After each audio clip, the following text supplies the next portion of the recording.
Information processing theory. In the previous video, we have learned psychometric theories of intelligence. In this video, we will be learning information processing theory. The information processing refers to the way in which information is received, interpreted, analyzed, and responded to. Information processing theory is a cornerstone of cognitive psychology, and it uses computers as a metaphor for the way the human mind works. Before going to the details, please remember to subscribe the channel if you are new here. Do watch other videos in the channel, share it with students and those who love learning psychology. Thank you. Information processing theory. It is an approach to cognitive development studies that aims to explain how information is encoded into memory. It is based on the idea that humans do not merely respond to stimuli from the environment. Instead, humans process the information they receive, and these include how the brain processes information. Information processing theory not only explains how the information is captured, but how it is stored and retrieved as well. George Armitage Miller was the first to put forth the idea of the theory of information processing. He was the one who is the original founders of cognition studies in psychology. Let's look into the details of three main theories: planning, attention arousal, and simultaneous successive model of intelligence, then triarchic theory of intelligence and theory of multiple intelligences. PASS model, or planning, attention arousal, and simultaneous successive model of intelligence. Thus, Naglieri and Kirby established the planning, attention arousal, simultaneous, and successive theory of intelligence. This theory was based on Luria's work. Luria proposed that human cognitive functions might be characterized as three distinct but connected functional units that supply four basic psychological activities.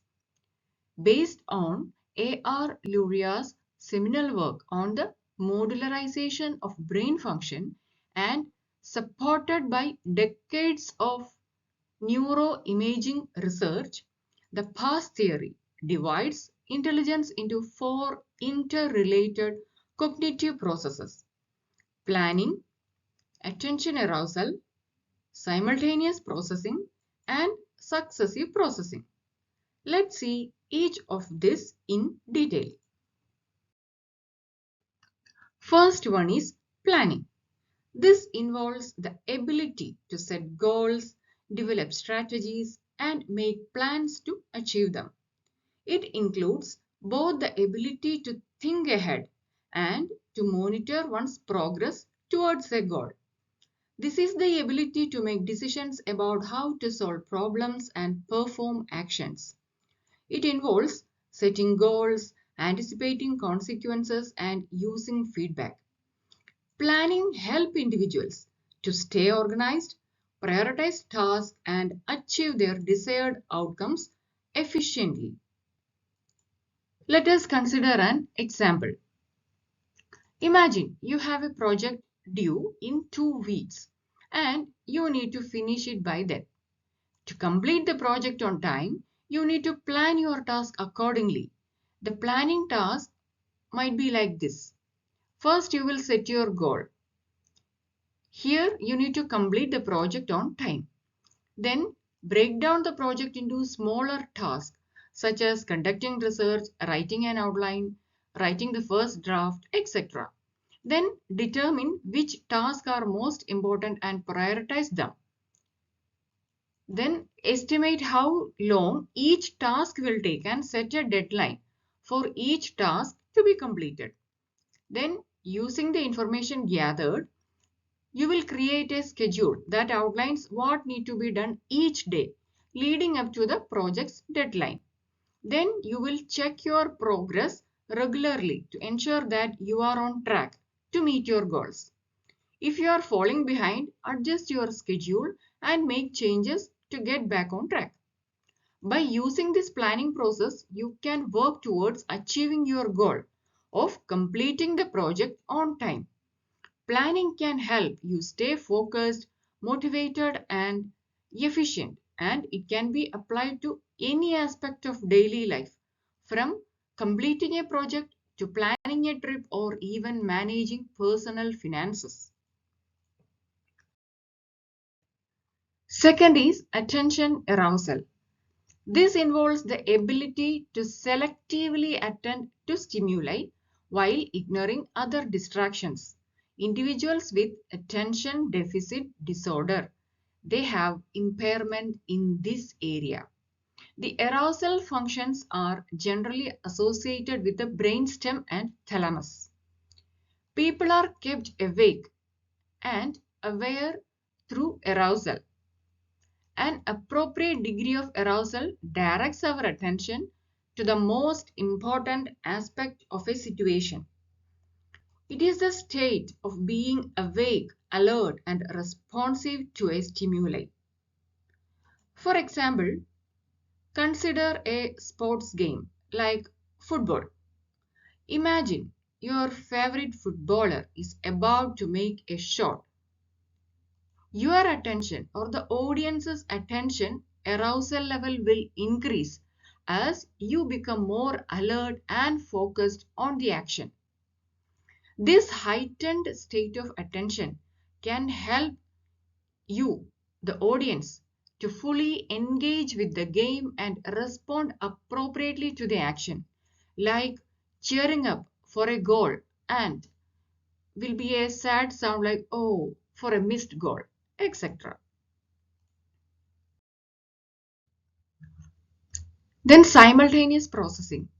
This involves the ability to integrate separate stimuli into a cohesive, interrelated whole. Simultaneous processing is necessary for language comprehension. The occipital and parietal lobes are thought to be important for these functions. Simultaneous processing integrates stimuli into groups. As a result, stimuli are seen as a whole, each piece related to the others. Simultaneous processing is the ability to perceive and integrate multiple stimuli at the same time.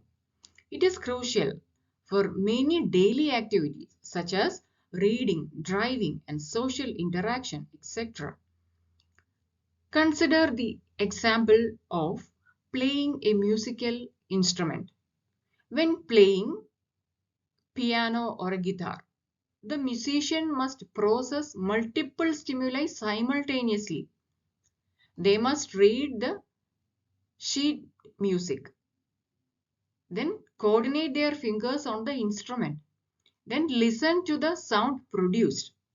All of these processes happen simultaneously and require the musician to integrate the various stimuli to produce the desired outcome. Next is successive processing. This involves the ability to integrate stimuli into a sequential order. An example of this process is the sequencing of letters and words in reading and writing. This type of processing is believed to be related to frontal temporal lobe functioning. Successive processing is a cognitive process that involves processing information in a sequential or step-by-step manner. It involves breaking down complex information into smaller parts and processing them one at a time. For example, when solving a math problem, you first read and understand the problem, right? Then identify the relevant data and finally apply the appropriate formula or method to solve that problem. Another example can be learning a new language. It often involves successive processing. The learners, they must first learn the alphabet, then basic words, then phrases, and finally more complex grammar structures. Each step in the process builds on the previous one. That is, it is a successive processing. Now let's have a quick recap on what we have learned. We have learned the information processing theory, and one of the theory was planning, attention arousal, and simultaneous successive model of intelligence, or the PASS theory. This model suggests that intelligence is not a single unitary ability, but rather a combination of the cognitive processes. According to this model, individuals can have different strength and weakness in each of these processes, and it impacts our overall cognitive abilities and performance in various tasks. In the upcoming video, we will learn another information processing theory, the triarchic theory of intelligence. Hope you liked this video. Please share and subscribe. Thank you and keep smiling.